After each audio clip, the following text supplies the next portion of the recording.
Bien, bonjour, je veux vous souhaiter la bienvenue sur notre site virtuel du Centre chrétien évangélique de Beresford. Nous sommes dimanche le 5 de juillet, je suis le pasteur Luc Poirier, puis ça me fait plaisir de vous accueillir encore une fois. Et j'espère que ces messages sont une source d'encouragement pour vous, dans votre foi en Dieu, puis que votre vie est enrichie. Et pour ceux qui demeurent au Nouveau-Brunswick, dans la région de Beresford, je veux vous rappeler que nous avons débuté la réouverture de nos services en suivant les consignes du gouvernement, bien sûr. Si vous êtes dans la région, vous êtes bienvenus de venir nous joindre à 10h30 à chaque dimanche matin. Mais les messages vont continuer d'être sur les médias sociaux.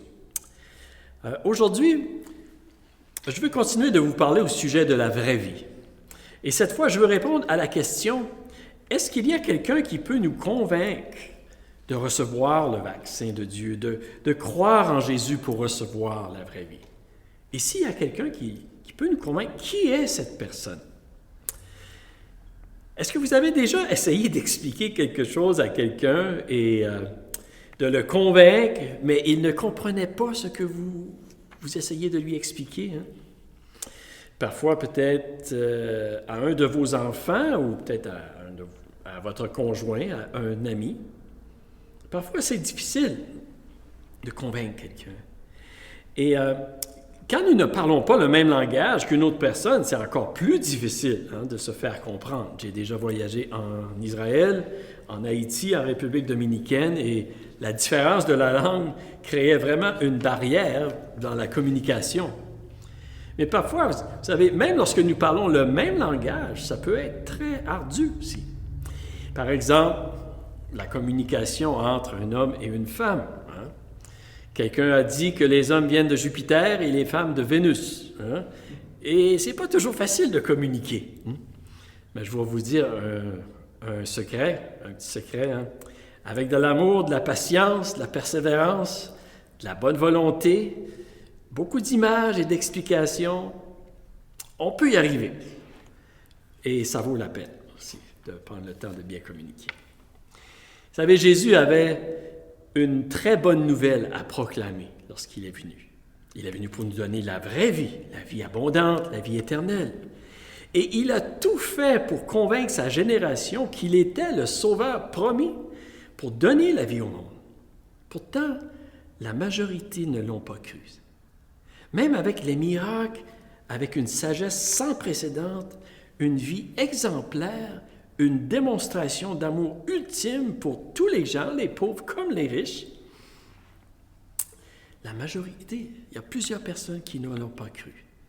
C'est pas facile, parfois, de convaincre quelqu'un même d'une bonne nouvelle, même avec beaucoup de preuves à l'appui. Et Jésus a donné la mission à ses disciples de partager l'Évangile, la bonne nouvelle de la vie en Jésus-Christ à toute la création. C'est pas une tâche facile. Vous savez, c'est un peu comme la découverte d'un vaccin qui donne la vie. Et Jésus a dit à ses disciples de rechercher à persuader le monde entier qu'il était la solution, le remède, le bon vaccin de Dieu. Et qu'en croyant en lui, les gens pouvaient avoir la vie, la vraie vie. Certains ont cru, mais pas tous. Comment pouvons-nous arriver à convaincre quelqu'un de prendre un bon vaccin? Comment pouvons-nous convaincre les gens que s'ils choisissent de croire et d'accepter Jésus dans leur vie, ce sera la meilleure décision de toute leur vie? Est-ce qu'il y a quelqu'un qui peut nous convaincre? Si oui, c'est qui cette personne? Vous savez, lorsque nous parlons de la foi en Jésus pour recevoir la vie, je dirais que ce n'est pas seulement difficile pour nous de convaincre quelqu'un, je dirais que c'est même impossible. Pour nous, c'est impossible. Mais pour Dieu, ce n'est pas impossible. Et c'est ce que la Bible nous dit. Heureusement, vous savez que Dieu n'est pas limité comme nous le sommes. Le Saint-Esprit, qui est appelé le Consolateur dans la parole de Dieu, il fait une œuvre que lui seul peut faire en ceux qui acceptent Jésus-Christ dans leur vie. Lorsque nous choisissons de croire en Jésus, le Saint-Esprit, le Consolateur, il nous donne la vie. Il nous fait naître de nouveau, naître de l'Esprit. Le Consolateur aussi nous enseigne et nous conduit dans la vérité. Il est notre enseignant, il vient à nos côtés, il prend la parole de Dieu et un pas à la fois, il nous enseigne progressivement les voies de Dieu, la vérité, la sagesse, la grâce, l'amour. On ne peut rien comprendre sans que le Consolateur soit à nos côtés, l'Esprit de Dieu, pour nous instruire. Mais il est là, il veut nous instruire.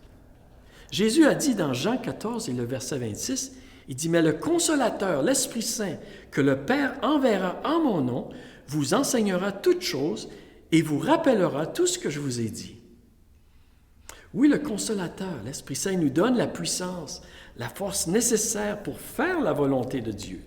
Sa présence dans nos cœurs bannit nos peurs et nous remplit de force, d'amour, de courage et de sagesse et de maîtrise de soi. Sa présence nous donne aussi des dons pour les autres autour de nous, pour édifier l'Église, consoler, encourager, pour faire le bien dans notre monde.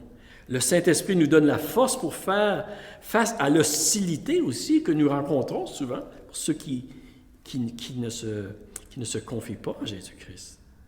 C'est ça que le Saint-Esprit, le Consolateur, fait en nous, si nous acceptons de croire en Jésus, si nous l'invitons et que nous recherchons sa présence. C'est pourquoi nous n'avons pas besoin d'avoir peur de l'Esprit Saint. Il veut vraiment être là pour nous. Voilà ce que le Saint-Esprit fait dans le cœur de ceux qui acceptent de croire. Mais qu'en est-il de ceux qui ne sont pas encore convaincus? Est-ce que Dieu les abandonne? Est-ce que Dieu se soucie d'eux encore? Oui. Jésus se soucie de toutes les personnes qui marchent sur cette planète. De ceux qui ne le connaissent pas encore personnellement comme de ceux qui l'ont reçu dans leur vie. Jésus se soucie de ceux qui ne comprennent pas encore le message de l'amour de Dieu manifesté à travers la croix de Jésus-Christ, autant que de ceux qui l'ont déjà compris. Le Saint-Esprit agit, oui, non seulement dans le cœur de ceux qui croient, mais il agit aussi dans le cœur de ceux qui ne croient pas encore.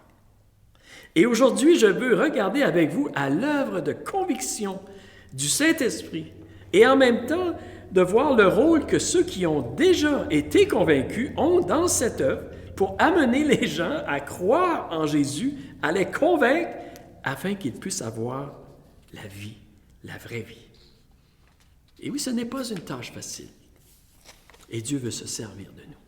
Et j'aimerais aujourd'hui de lire un passage dans l'Évangile de Jean, au chapitre 16. Nous allons lire à partir du verset 5 jusqu'au verset 11 ensemble.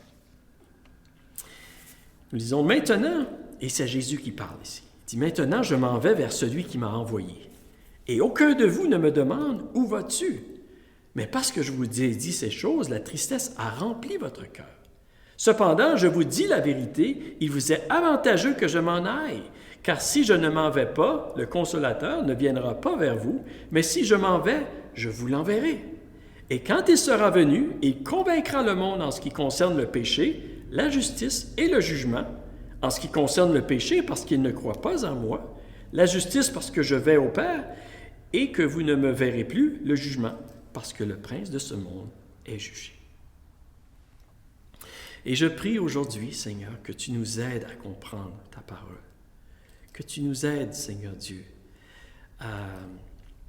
à être des instruments entre tes mains pour aider aussi ceux qui sont autour de nous à recevoir, à être convaincus que tu es la vie, le chemin et la vérité. Je prie que tu nous aides à l'accepter aussi dans notre vie. Et je te demande de m'aider à partager ce message pour le bien de tous ceux qui m'écoutent aujourd'hui. Et je te demande ces choses dans le nom de Jésus. Amen. Amen. Tout d'abord, regardons au contexte lorsque Jésus a dit ces paroles. Jésus ici, il est sur le point de quitter ses disciples. C'est sa dernière soirée avec eux avant qu'ils se rendent à la croix. Il leur dit, « Je m'en vais vers celui qui m'a envoyé. » Et les disciples sont remplis de tristesse. Ils ne comprennent pas ce qui se passe. Jésus leur dit qu'il est avantageux qu'ils s'en aillent. Car s'il ne s'en va pas, le Consolateur, le Saint-Esprit, ne pourra pas venir vers eux. Et Jésus, il vient juste de leur dire qu'ils auront des persécutions, des grandes difficultés dans le monde, qui seront haïs, persécutés, exclus des synagogues. Et maintenant, il leur dit, « Je m'en vais. » Et en plus de tout ça, Jésus les envoie partout dans le monde pour être ses témoins, pour prêcher la bonne nouvelle. J'imagine que les disciples devaient se poser plusieurs questions, vous savez. Et une d'entre elles devait être, mais comment allons-nous y arriver? Comment pouvons-nous convaincre le monde que Jésus est celui qui donne la vraie vie? Ça ne sera pas facile. Même Jésus n'a pas pu convaincre tout le monde. Et beaucoup l'ont rejeté. Et Jésus leur dit ici, vous savez, il leur dit, ne vous inquiétez pas. Ce n'est pas vous qui allez convaincre le monde, mais c'est le Consolateur, l'Esprit Saint.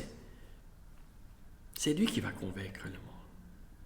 Le mot ici qui est utilisé dans le grec, qui est traduit par consolateur, c'est le mot parakletos. Hein?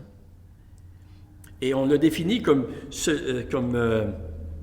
celui qui est appelé aux côtés, celui qui plaide la cause d'un autre. C'est comme un avocat, un aide, un assistant, un adjoint. Les disciples n'avaient pas compris ce que Jésus disait à ce moment-là, mais ils l'ont compris plus tard. En fait, ce que Jésus leur disait, c'est que vous ne serez pas seuls. Je ne vous laisserai pas orphelins. Je vais venir à vous dans la personne du Saint-Esprit. Et dans l'Évangile de Jean, le chapitre 14 et le verset 18, nous lisons, c'est Jésus, il dit, « Non, je ne vous laisserai pas seuls comme des orphelins, mais je reviendrai vers vous. » Lorsque nous invitons Jésus dans notre vie, nous ne sommes jamais seuls. Nous ne sommes pas des orphelins. Dans notre vie personnelle et dans le travail qu'il nous appelle à faire pour lui, comme rechercher à convaincre le monde de recevoir la bonne nouvelle et la vraie vie, Jésus nous promet qu'il sera toujours avec nous. Et Jésus ici, il dit à ses disciples, il leur dit, c'est lui qui va convaincre le monde. Dans le verset 8. Jésus parle d'un travail de conviction ici, qui sera réalisé par Dieu, par le Saint-Esprit, dans notre monde, pour convaincre de l'amour de Dieu manifesté en Jésus-Christ.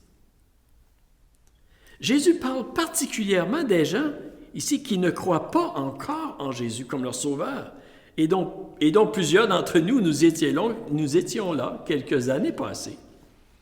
Je peux vous dire, c'est le Saint-Esprit qui m'a convaincu un jour que oui, que j'étais pécheur, mais que Dieu m'aimait et que Jésus m'appelait à lui. Et je remercie le Seigneur pour ceci. Ici, Jésus dit, c'est le Saint-Esprit qui va convaincre les gens. Et Jésus dit, et quand il sera venu, il convaincra le monde du péché. Or, nous n'aimons pas ça parler du péché. Encore moins essayer de convaincre quelqu'un du péché. Je suis content, vous savez, que ça, c'est le travail du Saint-Esprit, hein, et non le mien. Le mot ici, qui est utilisé lorsque Jésus dit « il convaincra le monde du péché », le mot « convaincra », il est traduit parfois par « reprendre »,« dévoiler »,« réfuter ». C'est l'œuvre du Saint-Esprit d'amener une conviction à la lumière, de corriger par la parole, de réprimander, de montrer à quelqu'un sa faute. C'est l'œuvre du Saint-Esprit de faire ceci, vous savez. Et le but de la conviction n'est pas de condamner, mais de restaurer la relation entre deux personnes. Et ici, c'est la relation entre Dieu et l'homme. Et c'est le travail de l'Esprit de Dieu de convaincre le monde, de nous convaincre et de nous attirer vers Jésus-Christ. Ce n'est pas le travail d'aucune autre personne, c'est seulement le Saint-Esprit qui peut faire ce travail dans le cœur d'une personne. Vous savez, si je prends cette responsabilité sur moi, ça devient un fardeau très lourd à porter. Et parfois même, je peux faire plus de tort que de bien. C'est comme essayer de faire le travail d'une autre personne. Mais si je comprends que c'est seulement l'Esprit de Dieu qui peut convaincre de cette vérité, c'est beaucoup plus léger, libérateur pour moi. Et mon témoignage envers les gens autour de moi peut être beaucoup plus efficace pour les convaincre de l'amour de Dieu en Jésus. Si nous essayons de convaincre quelqu'un qu'il est un pécheur, nous pouvons arriver peut-être à le condamner et à le faire sentir mal. Mais est-ce qu'il va arriver à croire en Jésus-Christ pour recevoir la vie, recevoir la consolation de Dieu? C'est une autre question. Mais si nous œuvrons avec Dieu, avec l'Esprit de Dieu, lui peut arriver à convaincre une personne pour lui donner la vraie vie. Et ce que je dis, ce n'est pas notre travail de condamner les pécheurs. Notre travail, c'est de les aimer comme Jésus les a aimés et de proclamer la bonne nouvelle. Et c'est le travail du Saint-Esprit de toucher et de convaincre les cœurs et de révéler la vérité de l'amour de Dieu en Jésus-Christ. Vous savez, parfois, ce n'est pas avec de grands arguments que le Saint-Esprit fait son œuvre, qu'il travaille. J'entendais cette histoire quelque temps passé. Il y avait des enfants à un camp d'été qui se moquaient d'un jeune enfant handicapé. Et pour se moquer de lui, ils ont décidé de lui donner la responsabilité de préparer le partage, la dévotion, le petit sermon du soir. Ils voulaient se moquer de lui. Et ce jeune enfant handicapé, il a dit ceci. Il a dit « Jésus m'aime et j'aime Jésus ». Pas un grand discours, pas très long. Et soudainement, la présence et la conviction du Saint-Esprit est venue sur les enfants. Ils se sont tous mis à pleurer. Ils ont demandé pardon à Dieu. Et un réveil spirituel à l'intérieur d'eux a commencé à se développer dans ce camp d'enfants. Et on nous dit que plusieurs de ces enfants sont devenus des ministres de l'Évangile. Parfois, nous pouvons essayer de convaincre les gens avec toutes sortes d'arguments afin de leur démontrer qu'ils sont pécheurs, vous savez. Mais si le Saint-Esprit n'agit pas, nous ne pouvons pas y arriver. Et souvent, la meilleure chose à faire, vous savez, c'est de simplement prier pour les gens autour de nous et de les aimer comme Jésus les aime. Jésus a dit à ses disciples, dans le verset 9, il dit « Il convaincra le monde de péché parce qu'il ne croit pas en moi. » Nous sommes tentés parfois de pointer des fautes ou des manquements, des péchés spécifiques, vous savez. Surtout ceux qui nous dérangent peut-être le plus. Mais le Saint-Esprit, lui, son emphase premier est sur le plus grand péché de tous. Et ceci, c'est le péché de ne pas croire en Jésus-Christ. De ne pas croire dans l'amour de Dieu manifesté en Jésus-Christ. Et ça, c'est le péché qui nous sépare de Dieu. Lorsque nous acceptons de croire en Jésus, nous sommes pardonnés de tous nos péchés, de tous les autres péchés. Il faut croire de notre cœur, sincèrement de notre cœur, oui. Et c'est une foi qui change notre vie, oui, c'est une foi qui est accompagnée par des actions. Mais lorsque, dans notre cœur, nous reconnaissons que nous sommes pécheurs, nous acceptons de croire que Jésus a payé la dette de nos fautes, pour nos offenses, du mal, de nos erreurs, que nous avons manqué le but de la volonté de Dieu dans notre vie, Dieu nous pardonne de tous nos péchés. Le commentateur Matthew Henry a dit ceci. Il dit « Notre monde n'aime pas que nous parlons de péché, mais pour être guéris de notre maladie spirituelle, nous devons reconnaître que nous sommes malades et notre maladie, c'est le péché. » Et la plupart de nous, nous reconnaissons pas facilement que nous sommes des pécheurs. Nous reconnaissons souvent que nous avons des faiblesses, nous avons des vices, que nous commettons des erreurs, mais de reconnaître que nous avons péché contre Dieu, c'est plus difficile. Et parfois, nous nous justifions en disant, celui-ci, il est pire que moi, ou j'ai fait des mauvaises choses, mais c'est la faute de quelqu'un d'autre. Vous savez, le plus grand péché, en fait, c'est de refuser de croire que nous sommes pécheurs et qu'en Jésus, que nous pouvons recevoir le pardon de Dieu. Nous pouvons essayer de nous défendre comme étant justes devant Dieu avec nos bonnes actions. Mais si nous basons notre réconciliation avec Dieu sur notre propre justice, nous allons avoir des hauts et des bas, des grands doutes et pas beaucoup d'assurance, de confiance, parce que nous avons des bonnes journées et nous en avons des moins bonnes, n'est-ce pas? Et oui, Dieu par le Saint-Esprit, il nous convainc de nos manquements, mais il vient aussi nous convaincre de la justice et de l'amour de Jésus pour nous. Et ce n'est pas notre justice qui nous permet d'avoir la vraie vie. C'est la justice de Jésus. Nous n'avons pas de bonnes excuses pour justifier notre comportement. Mais nous pouvons avoir une pleine assurance dans la vie parfaite de Jésus, dans la justice de Jésus, pour nous, si nous y croyons humblement. Jésus a fait tout ce qui était agréable, a toujours fait ce qui était agréable à son Père. Seulement, Jésus est le seul homme qui a vécu sans faute. Et le Saint-Esprit, oui, nous convainc que nous ne sommes pas justes, mais il nous convainc aussi que Jésus est juste pour nous. Il nous révèle notre injustice pour nous amener à celui qui peut nous rendre justes, celui qui peut nous donner la paix, qui peut nous guérir, nous libérer, nous pardonner, nous réconcilier, nous consoler. L'apôtre Paul a dit aux Romains dans le chapitre 5 et le verset 1, il dit « Ainsi donc, déclarés justes sur la base de la foi, nous avons la paix avec Dieu par l'intermédiaire de notre Seigneur Jésus-Christ. » Et dans 2 Corinthiens, le chapitre 5, au verset 21, il a dit « En effet, celui qui n'a pas connu le péché, il a fait devenir péché pour nous, afin qu'en lui nous devenions justice de Dieu. » N'est-ce pas merveilleux? Donc, quel est le rôle de ceux qui croient, ceux qui ont été convaincus, pour aider à convaincre ceux qui ne croient pas encore, afin qu'ils puissent eux aussi recevoir la vraie vie en Jésus-Christ? Notre rôle, vous savez, n'est pas de convaincre, mais de vivre dans la vérité et de marcher dans la lumière. Et c'est à ce moment-là que le Saint-Esprit peut utiliser notre vie comme un outil entre ses mains pour convaincre les cœurs. On n'a pas besoin d'avoir toutes les réponses et tous les arguments pour défendre notre foi, même si c'est une très bonne chose, et il faut le faire avec douceur et avec patience.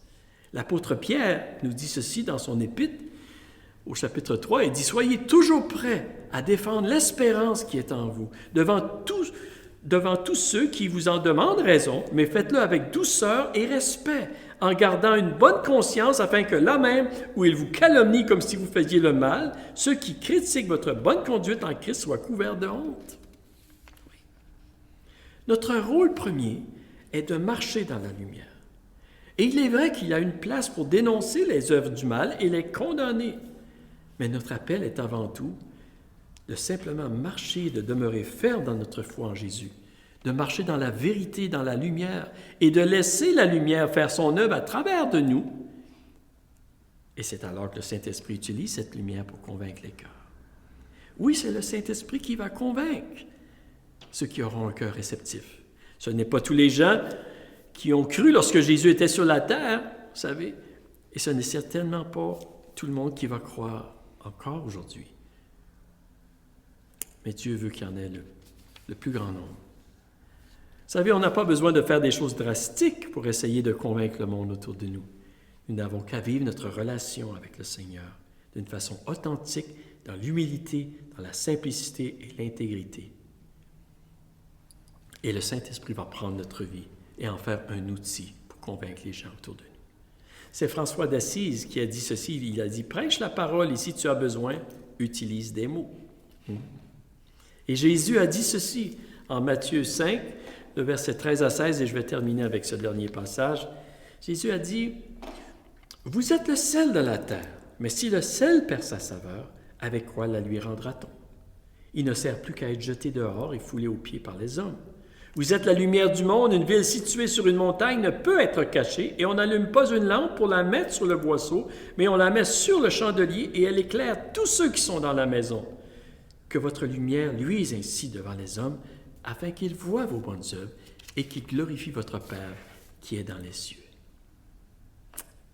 Oui, le Saint-Esprit utilise la lumière qui brille en nous, la saveur que notre vie dégage, pour convaincre les cœurs.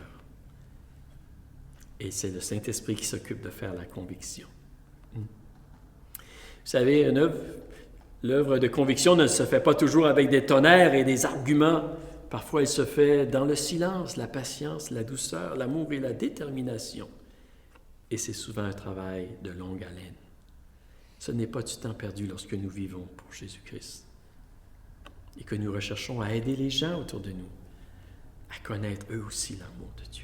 Donc oui, il y a quelqu'un qui peut convaincre les gens que la vraie vie se trouve en Jésus-Christ, et c'est le Saint-Esprit. Et il veut utiliser aussi ceux qui ont déjà été convaincus pour briller cette lumière de Jésus, pour les aider à croire eux aussi. Et j'aimerais à ce temps ici de vous interpréter un chant très simple, mais je prie que ce soit une bénédiction pour vous. Et ce chant s'intitule « Vous êtes le sel ». Et oui, nous sommes appelés à être le sel, à être la lumière du monde. Et par la suite, je vais revenir avec le mot de la fin et une prière aussi. Je vous remercie.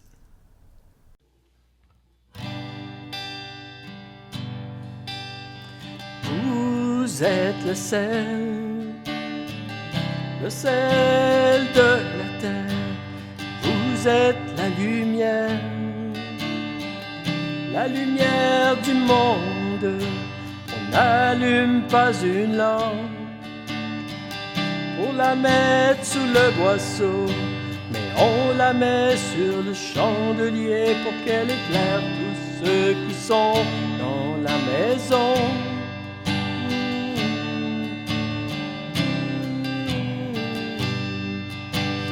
Aimez vos ennemis, bénissez ceux qui vous maudissent. Faites du bien à ceux qui vous haïssent et priez pour ceux qui vous maltraitent et ceux qui vous persécutent.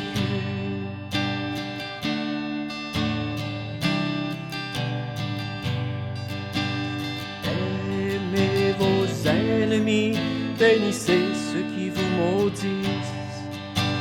Faites du bien à ceux qui vous haïssent et priez pour ceux qui vous maltraitent et ceux qui vous persécutent.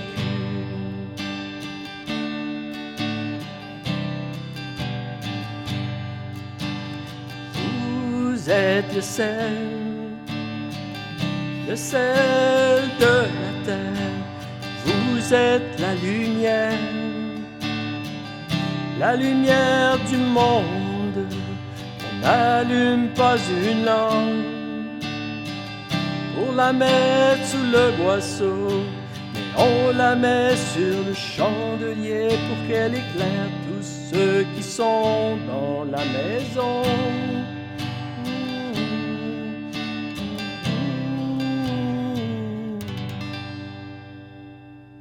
Merci. J'aimerais simplement prier avec vous aujourd'hui. Seigneur, nous te remercions encore une fois pour l'amour que tu as pour chacun de nous. Tu es venu pour nous donner la vie, Seigneur. Malgré nos manquements, Seigneur, nos erreurs et le mal, nos péchés, Seigneur, tu nous aimes et tu nous aimes d'un amour éternel. Et c'est la raison pourquoi est-ce que tu es venu, Seigneur, Dieu, mourir sur une croix, prendre le châtiment qui nous donne la paix, qui nous réconcilie avec toi. Et Seigneur, tu essaies de plusieurs manières de nous convaincre, Seigneur. Je prie que tu nous aides, je prie que tu aides ceux qui écoutent ce message à recevoir ton amour, à croire dans ton amour que tu les as manifestés sur la croix, à reconnaître, oui, qu'ils sont pécheurs, Seigneur, mais ce n'est pas la fin, Seigneur. En toi, ils peuvent être pardonnés et avoir une nouvelle vie et devenir une nouvelle personne, Seigneur, et connaître, oui, la vraie vie, Seigneur, en toi, maintenant et pour l'éternité. Et je prie pour ceux, Seigneur Dieu, qui te connaissent déjà, qui ont, Seigneur, qui ont été convaincus, qui ont reçu ton amour. Je prie que tu nous aides, Seigneur, à vivre pour toi et à refléter ta lumière, afin que tu puisses nous utiliser pour être des instruments entre tes mains, pour aider ceux autour de nous à recevoir ton amour et à recevoir ta grâce et la vie dans leur vie. C'est ma prière, Seigneur, afin que nous puissions vivre pour toi et dans toutes les bénédictions et la richesse de la vie que tu veux donner à nous et à ceux autour de nous. Oui, Seigneur, que nous soyons le sel de la terre avec de la saveur et des lumières qui brillent pour toi. C'est ma prière. Et je te demande ces choses dans le nom de Jésus. Amen. Je vous remercie beaucoup pour votre attention aujourd'hui. Et je veux simplement vous dire que je vais être absent la semaine prochaine, mais je serai de retour avec vous dans 2 semaines. Fait que portez-vous bien, je vous souhaite un bel été et que Dieu vous bénisse. À la prochaine.